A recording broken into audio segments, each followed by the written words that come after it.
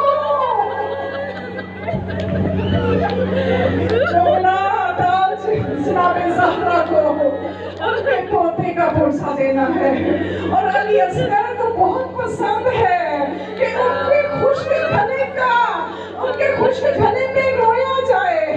جب وہ دیکھتے ہیں کہ میرے خشک گلے پہ لگے تیر کو یاد کر کے یہ مومن رو رہے ہیں، یہ مومنات رو رہی ہیں، تو علی اصغر اپنے بابا سے کہتے ہیں بابا جان یہ دیکھیے یہ میری مصیبت کو یاد کر کے رو رہے ہیں، ان کی پریشانیوں کو دور کر دیں، ان کی شفاعت کروا دیں۔ ننھا شہزادہ آپ کے حق میں دعا کرتا ہے، آپ کے حق میں سیدہ دعا کرتی ہے، آپ سیدہ کی اولاد کے غم میں رونے والی ہے، سیدہ آپ کے آنسو کو اپنے رومال پہ لیتی ہے، سیدہ آپ کے آنسو کو اپنے رومال پہ لیتی ہے۔ مومنات یہ وہ ننھا شہزادہ ہے کہ جب مدینہ سے نکلے 14 دن کے تھا، کربلا میں پہنچے تو 6 ماہ کا تھا۔ کتاب روایات ازا سے میں یہ واقعہ پیش کرتی ہوں کہ کس طرح سے جب یہ عاشور کا دن تھا، اس شہزادے کی کیا حالت تھی۔ اس شہزادے کی حالت جو اس کتاب نے لکھی ہے کہ یہ اپنے جھولے میں ہے اور یہ دیکھ رہا ہے، کبھی بہن کو دیکھتا ہے، کبھی ماں کو دیکھتا ہے، لیکن یہ روتا نہیں ہے، لیکن یہ رو نہیں رہا۔ کیسے روئے کہ جس کی ماں کا دودھ بھی خشک ہو چکا ہے، جس کے ہونٹ خشک ہو چکے ہیں، جس کے رخسار اکڑ چکے ہیں، شاید کہ شہزادے میں رونے کی بھی ہمت نہیں رہی۔ جناب رباب دیکھ رہی ہیں، یہ منظر دیکھ رہی ہیں کہ صبح سے اونو محمد گئے ہیں، کس طرح لاشیں واپس آئے، علی اکبر گئے ہیں، لاشاں واپس آیا، قاسم گئے ہیں، کس طرح سے لاش کے ٹکڑے حسین اکٹھے کر کے لائے ہیں۔ یہ منظر رباب دیکھ رہی ہے اور ایک مرتبہ اپنے علی اصغر کو دیکھتی ہے، عجب نہیں کہ سوچ رہی ہو اے علی اصغر، اے میرے ششماہر، تو ابھی گھٹنوں میں نہیں چلتا، تو کیسے میدان میں جائے گا، تو کیسے بابا کی حقانیت کو ثابت کرے گا۔ اتنا تھا کہ جب امام مظلوم عباس کی لاش کو فرات میں چھوڑ آئے، باقی شہداء کی لاشوں کو گنج شہداء میں لے آئے، اب حسین تنہا ہے، اب حسین اکیلا ہے، اور ایک مرتبہ استغاثہ بلند ہوا، حل الناصر ینصرنا، کون ہے جو مجھ حسین کی مدد کرے، کون ہے جو مجھ حسین کی مدد کرے۔ اس استغاثے کا بلند ہونا تھا، خیموں سے بیویوں کے رونے کی آوازیں آنا شروع ہوئی۔ حسین خیموں میں گئے، جا کے بہن زینب سے کہا کہ بہن زینب تمہارے رونے کی آواز باہر نہ آئے، تم بیویوں کی آوازیں جب باہر جاتی ہیں تو دشمن روتے، دشمن ہنستے ہیں، دشمن ہنستے ہیں۔ میری بہن بیویوں کو حوصلہ دو، صبر دو کہ ان کے رونے کی آوازیں نہ آئیں۔ مومنات جب 7ویں محرم کی رات تھی، جب پانی بند ہو چکا تھا، تو اس وقت جو اس قافلہ حسینی میں بڑے عمر کے لوگ تھے، جوان لوگ تھے، انہوں نے پانی پینا چھوڑ دیا تھا۔ اب کوزوں میں جو تھوڑا پانی تھا وہ بچوں کے لیے بچا رکھا تھا کہ جتنا ہو سکے بچے سے لاب ہو جائے، لیکن جب 8ویں محرم آئی اب پانی بالکل ختم ہو گیا، اب بچوں کے پینے کے لیے بھی پانی نہیں تھا۔ اب جناب سکینہ کبھی درے خیمہ پہ آتی ہیں اور ایک مرتبہ کہتی ہے ہائے میری پیاس، بچے العطش کرتے ہوئے خیمے میں، کبھی ایک خیمے سے دوسرے خیمے میں۔ مومنات یہ منظر سننا آسان ہے، یاد کرنا آسان ہے۔ کبھی آپ سوچیں آپ کا بچہ پینے کو پانی مانگے، آپ نہ دے سکیں، آپ کے دل میں کیا گزرے کہ میرا بچہ پیاسا ہے۔ وہ کربلا میں 3 دن کے پیاسے بچے نہ صرف پیاسے تھے بلکہ بھوکے بھی تھے، بھوک و پیاس سے بچوں کے چہروں کی رنگت بدل چکی تھی۔ یہ زہرا کی اولاد ہے جو صحرا میں 3 دن کی بھوکی پیاسی ہے، یہ اولاد رسول ہے جس کا امت نے یہ حال کر